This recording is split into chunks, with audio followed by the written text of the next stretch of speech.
Welcome to Redacted Reality. If the allure of the shadowy, cryptic, and mystical tales captivate you, then please subscribe and hang around. Chapter 6. Something Left Unsaid. Ellie's knees buckled as reality crashed back into her consciousness. The crowbar slipped from her fingers, clattering against the floorboards with a dull thud. Her leg. The warm wetness had become a steady, pulsing stream, each heartbeat pushing more life out of her body. "Femoral artery," she whispered, the words sounding distant even to her own ears. The EMT training kicked in through her fog. She needed a tourniquet, needed pressure, needed to get out. She fumbled with her belt, fingers slick with blood. Joe's blood, Sam's blood, her blood, all mingling together on her hands. The house seemed to vibrate around her, a low, satisfied hum permeating the walls. "You did well," something whispered in her mind. "You finished what he started." A sick wave of pride washed over her, followed immediately by crushing horror. She'd killed Sam, killed him, and felt joy. The realization hit harder than any physical pain could. For a moment, that terrible, crystalline moment when the crowbar connected with his skull, she'd felt elevated, powerful, righteous. "No," Ellie gasped, cinching the belt tight above the wound. "That wasn't me." "Wasn't it?" The voice caressed her thoughts. "You've always been capable of this. You just needed permission." She looked at Sam's body, his blood congealing into a dark halo around his ruined head. The Sam who stood beside her on the mountain peaks, who'd shown her his photographs with boyish pride, who'd been her friend. Bile rose in her throat, burning and acrid. What kind of monster was she? The same kind that had taken over Sam? Whispered a small voice of reason, but the shame drowned it out. I didn't want this," she sobbed, dragging herself towards the doorway, leaving a crimson trail behind her. Her vision narrowed, dark spots dancing at the edges. "I never wanted this." "But you did it anyway," the house seemed to answer, its presence wrapping around her thoughts like a shroud. "And part of you enjoyed it." Ellie pressed her forehead against the cool floor, tears mixing with blood on her cheeks. Joe was dead. Sam was dead, and she was dying. Physically from the wound, but something deeper was dying too. Something she'd never get back. Ellie dragged herself forward, one agonizing inch at a time. The tourniquet had stemmed the worst of the bleeding, but each moment sent fresh boils of pain shooting through her leg. Her palms left crimson smears across the floorboard as she crawled her way towards the distant rectangle of the front door. "Almost there," she gasped, though the words rang hollow in oppressive silence. The house seemed to watch her struggle with cruel amusement. Each board she crawled across drank her blood with an almost audible satisfaction, the ancient wood greedily absorbing her life essence.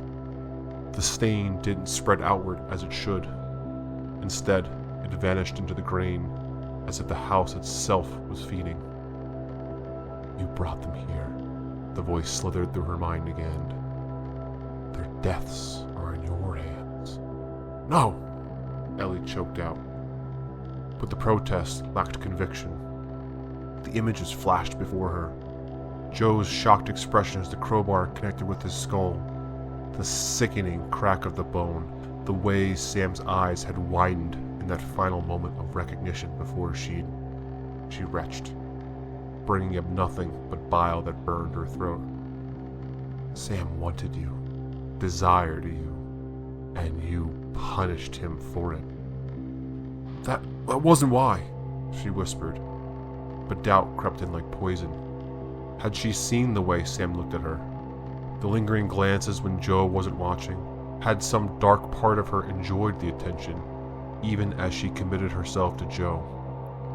Her arms trembled with exhaustion as she pulled herself another few inches forward. The front door seemed impossibly distant now, a mirage that receded with each labored movement. You ignored Marcus's warning. You dragged them into this house. Your arrogance. You need to be the hero. The accusation struck true, piercing whatever defensive barriers remained. Marcus had called, had tried to warn them about the house's history, but she'd been so sure, so confident in her abilities. What had she said to Joe? We've faced worse. The memory of her cockiness made her stomach turn. I'm sorry, she sobbed, collapsing onto her forearms. I'm so sorry. Sorry doesn't bring back the dead. Sorry doesn't wash away their blood. Blood. There was so much of it. The tourniquet had slowed the flow, but the wound still seeped, her life draining away into the hungry floorboards. Each drop that disappeared into the wood seemed to make the house's presence stronger, more tangible. You're nothing. Worthless. A killer.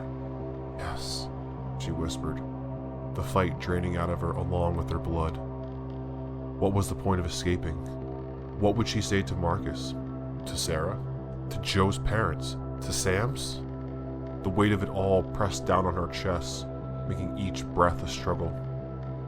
The floor beneath her cheek felt almost warm now, pulsing with stolen life. Her vision blurred at the edges, darkness creeping like spilled ink. It would be so easy to close her eyes, to surrender to the guilt and the pain and the crushing worthlessness that threatened to swallow her whole. That's right. Give up. Join them. Something in that voice, its eagerness, its hunger, sparked a flicker of resistance in Ellie's fading consciousness. The house wanted her to surrender. It was feeding on her despair, as surely it fed on her blood. With trembling arms, she forced herself up again. One more inch, then another. The door was still there, still waiting. Not today, she gasped, her determination a fragile, wavering thing, but present nonetheless. Ellie's muscles seized mid-crawl. The sudden rigidity crashed through her body like a wave of concrete, freezing her limbs in place. Her fingers splayed against the floorboards, unable to curl or to extend further. Her jaw locked, teeth clenched together. What the hell?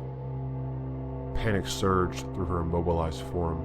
Her eyes darted frantically, the only part of her that still responded to her commands. The door remained tantalizingly visible, perhaps 20 feet away, the gray light of evening seeping through its warped frame. This couldn't be blood loss. She'd seen enough trauma victims to know the progression. Confusion, yes. Weakness, absolutely. But not this sudden, complete paralysis with full consciousness intact. Her mind remained sharp, horrifyingly alert to her predicament. The floorboards beneath her creaked. Not the gentle settling of an old house, but the deliberate sound of weight shifting behind her. Something was there, something heavy. A cold draft swept across her exposed lower back where her shirt had been ridden up during her desperate crawl. The sensation lasted only a moment before it was replaced by something else. The unmistakable pressure of touch. Something was lifting the fabric of her shirt, tugging it upward with methodical precision. Ellie tried to scream, to twist away, to fight back. Her body betrayed her, remaining locked in place as if encased in invisible restraints. Only her eyes could move, widening in terror as they stared at the wall ahead. The fabric of her shirt stretched taut across her shoulders. Then came a sound. The unmistakable rip of material being torn. Something sharp sliced through her shirt from the bottom hem upward, the cold air hitting her exposed skin in expanding patches as the cutting continued. Whatever was cutting moved with surgical precision, never once grazing her skin as it methodically reduced her shirt to tatters. The final threads gave away, and her back lay completely exposed to the chill of the house.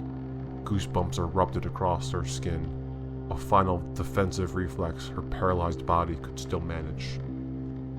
A shadow fell across the wall before her, massive and distorted, stretching up to the ceiling, not human, Not even close. The silhouette showed an elongated hand with fingers that tapered into curving points, hovering over her prone form. No, no, no, no, no, no, no. The first touch came like a brand against her skin. A white-hot line of fire drawled slowly from the base of her spine upward.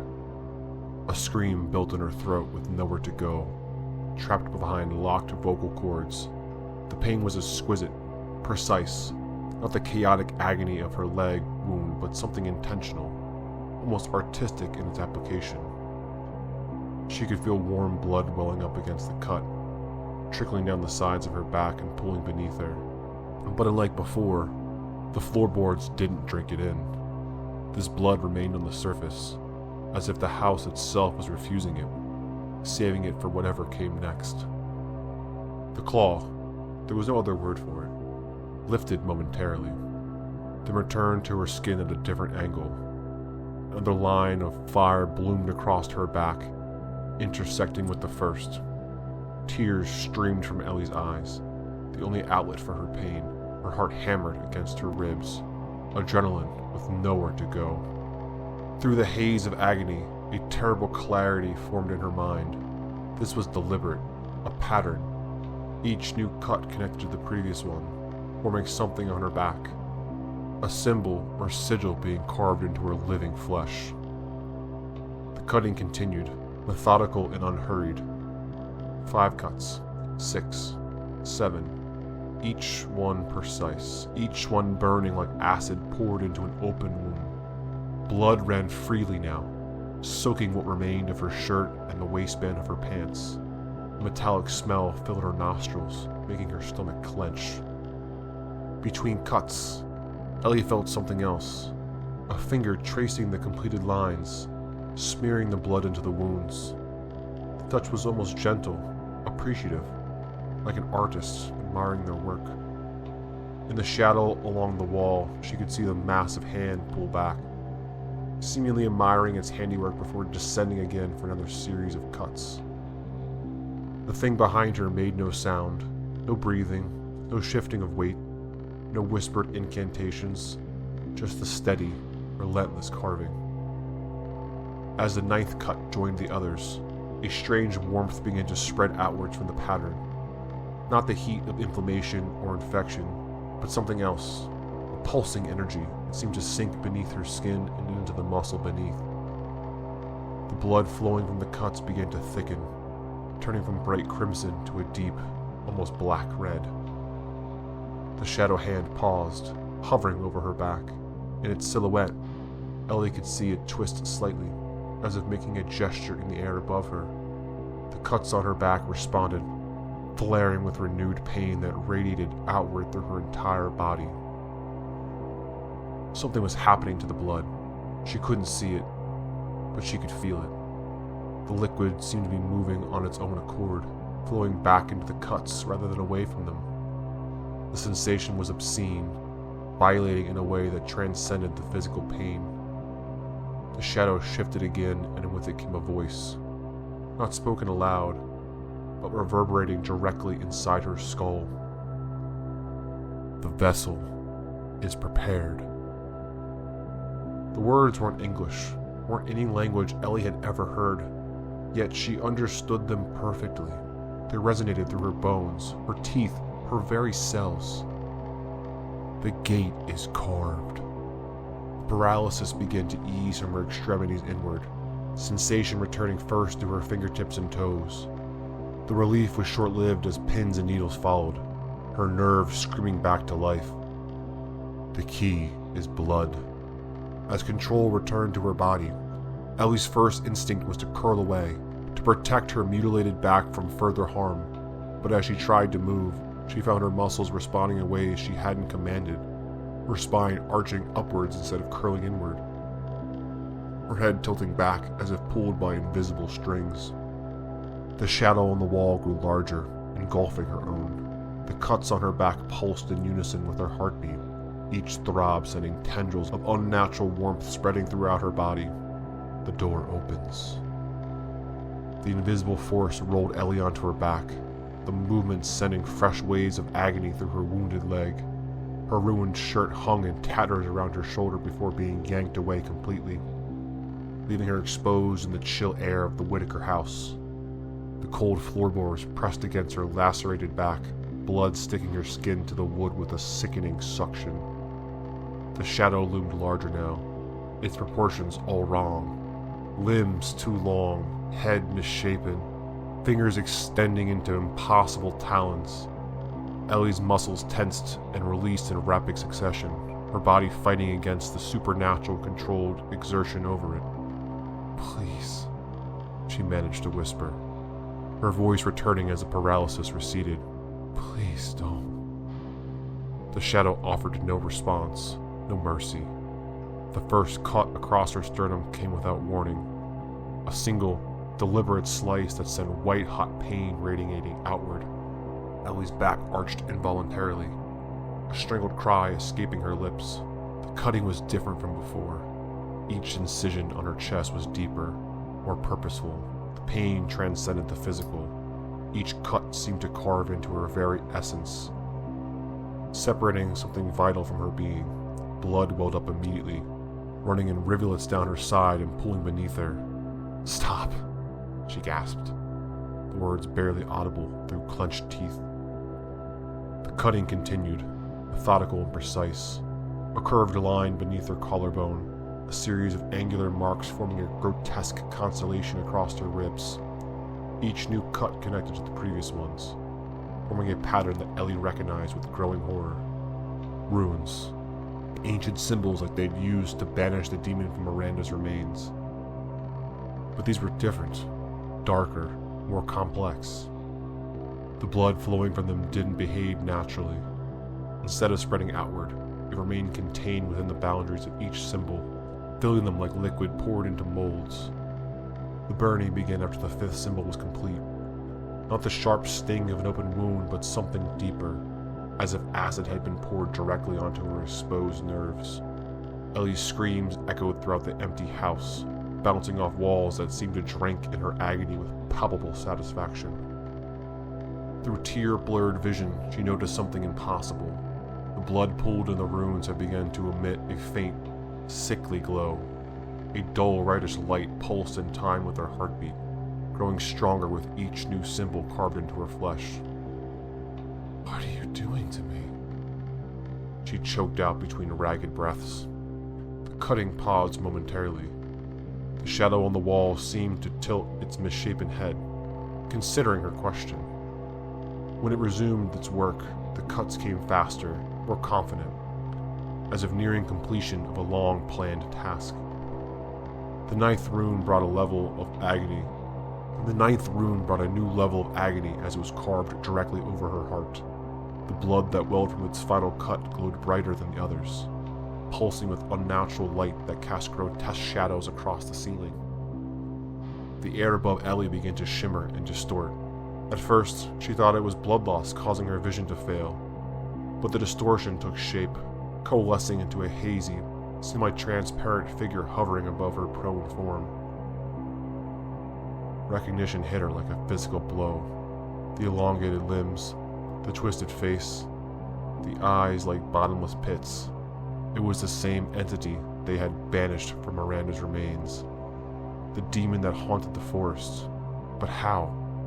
They had performed the ritual correctly. They had freed Miranda. "You," Ellie whispered, her voice cracking with terror and disbelief. The demon's form rippled, becoming more solid with each pulse of light from the runes carved into her flesh. Its mouth, a jagged tear across its face, stitched into what might have been a smile. "Did you think it would be so easy?" The voice slithered directly into her mind, bypassing her ears entirely. "Do you think a few words and candles would destroy something that has existed before your kind crawled from the mud?" "We banished you," Ellie insisted, though doubt crept into her voice. "We freed Miranda." The demon's laughter felt like broken glass in her skull. "You freed her, yes, and in doing so, created a vacancy." Horror dawned on Ellie as the implication became clear. "No," Yes, balance must be maintained. A soul released, the demon's claw-like hand gestured to the glowing runes on her chest. A soul claimed. I won't serve you, Ellie spat, summoning what defiance remained in her fading strength. You already have. The demon's form solidified further, feeding on the energy emanating from her blood. Who led them here? Who ignored the warnings? Who killed her friends with such enthusiasm? The accusation struck deeper than any physical wound. Images flood Ellie's mind. Joe's body crumpled on the floor. Sam's skull caved in by her own hands. The memory of that moment, the rush of power, the sick satisfaction, washed over her anew. That wasn't me, she protested weakly. You influenced me. You made me do it. I merely opened the door. You walked through it willingly. Shame crashed over Ellie in suffocating waves. What if the demon was right? What if the darkness had always been inside her, waiting for permission to emerge? She thought of other moments, the rush of adrenaline during difficult rescues, the secret thrill when others looked to her for leadership, the way she sometimes pushed Joe to take risks he wasn't comfortable with. You see it now, don't you? The truth you've even hidden from yourself. Tears streamed down Ellie's temples, soaking into her hair. I didn't mean for anyone to die. Intentions matter little. Results are everything. The demon's form hovered closer, its face inches from hers. You killed them. You freed Miranda. You carved the path that led here. This is your reward. The logic was twisted, corrupted, but in her weakened state, Ellie couldn't fight against it. The guilt was overwhelming, crushing her beneath its weight. Joe and Sam were dead because of her, because she insisted on coming to this house, because she'd been too proud, too confident. Maybe this was justice. Maybe this was what she deserved. Yes, the demon purred, feeding on her despair. Accept your fate. Embrace your purpose. One claw hand extended towards her leg, where the belt tourniquet still stemmed the worst of the bleeding. With a single, deliberate motion, the talons sliced through the leather as easily as if it were paper. The effect was immediate. Blood surged from the reopened wound, dark and copious. The floor beneath her greedily drank it in, the ancient wood seeming to sigh with pleasure. Ellie felt the last of her strength ebbing away, her heartbeat growing more erratic as it struggled to circulate what little blood remained in her body. The room darkened around the edges, tunnel vision setting in. But what she felt transcended physical death. Something more fundamental was being torn from her. Her very essence, her soul, ripped away fiber by fiber. Each heartbeat pushed more of her life force into the glowing runes, feeding the demon hovering above her. The connection between them grew stronger as her physical body weakened. She could feel herself being drawn into the entity, absorbed and remade into something else. Something that would serve, something that would hunt, something that would bring others to this house of horrors. Your sacrifice completes the circle, the demon's voice echoed through her fading consciousness.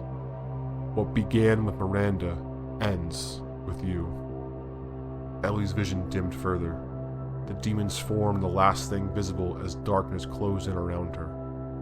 Her final thought wasn't of escape or resistance, but of a terrible, crushing certainty. She had earned this fate.